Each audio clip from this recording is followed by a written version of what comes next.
علی کی بیٹی دربار میں پہنچ چکی تھی. یہ دربار صرف سپاہیوں میں نہیں سی، غیر ملکی سفیر، دوسرے ملکوں کے وفود لوگ دربار میں بیٹھے ہوئے تھے. دربار سجا ہوا تھا. ان وفود میں، ان غیر ملکی سفیروں میں عیسائی بھی تھے، یہودی بھی تھے، مجوسی بھی تھے. انہوں نے پوچھا یزید یہ کون ہے؟ اس نے کہا محمد کی بیٹی. اس نے کہا تو نے کیا کیا؟ اس نے کہا میں نے نبی کے بیٹے کو قتل کیا. انہوں نے کہا کیوں قتل کیا؟ اس نے کہا اس لیے کہ حسین میرے اختیار کو نہیں مانتا تھا. میں بالکل عین تاریخ پڑھ رہا ہوں. حسین میرے اختیار کو نہیں مانتا تھا. اگر حسین میرے اختیار کو مان لیتا میں کبھی بھی حسین کو قتل نہ کرتا.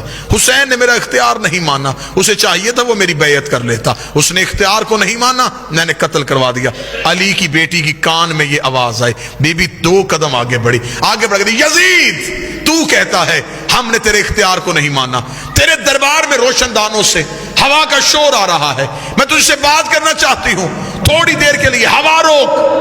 جب بی بی نے کہا تھوڑی دیر کے لیے ہوا روک، یزید یہ کہتا علی کی بیٹی میں ہوا کیسے روکوں؟ بی بی کہتی کہاں ہے تیرا اختیار؟ تو کہہ رہا تھا کہ تیرا اختیار ہم نے نہیں مانا، اختیار آزما. روشن دان سے ہوا روک. اس علی کی بیٹی یہ میرے بس میں نہیں.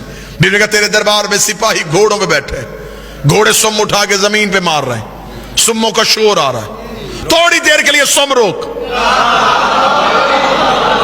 اس علی کی بیٹی میرے بس میں نہیں. جملہ بی بی نے اتنا وزنی کا کھڑے بھی ہو جو جملے کا قد بڑا ہے. بی بی دیکھا تھی تیرے جانور بھی تیرے اختیار میں نہیں،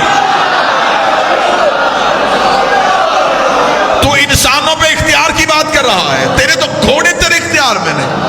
یہ کہنے کے بعد بی بی کا تیرے دربار میں اونٹ کھڑے، اونٹ گردنوں کو ہلا رہے ہیں، گلے میں گھنٹیاں ہل رہی ہیں، گھنٹیوں کا شور آ رہا ہے. تھوڑی دیر کے لیے اونٹوں کی گردنیں روک.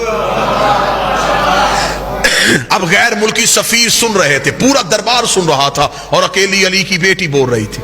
یزید کہتا کیا کہہ رہی ہے تو بنت محمد؟ کبھی کہتی ہوا روک، کبھی کہتی سم روک، کبھی کہتی اونٹوں کی گردنیں روک. یہ سب کچھ میں کیسے کروں؟ بی بی 4 قدم آگے بڑھی. دیر کا پھر ہم تجھے اپنا اختیار دکھاتے ہیں. بی بی کا اسکت خاموش. اتنا کہنا تھا روشن دانوں میں ہوا رک گئی. جس گھوڑے نے سم اٹھایا تھا اس نے زمین پہ رکھا نہیں، جس اونٹ کی گردن ہلی تھی اس کی واپس نہیں آئی، جس انسان کی آنکھ کھلی تھی اس کی بند نہیں ہوئی، جس کا ہاتھ اٹھا تھا اس کا نیچے نہیں آیا، جس کے نتنے سے سانس نکلی تھی دوسرے نتنے سے واپس نہیں آئی.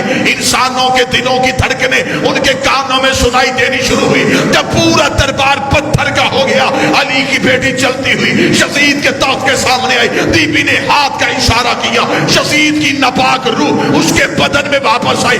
اس نے پورا دربار پتھر کا دیکھا کہ ہر چیز اپنی جگہ پہ رک چکی ہے، اونگ کا عالم ہے. یزید کے چہرے پہ موت کی ضربیں آئی.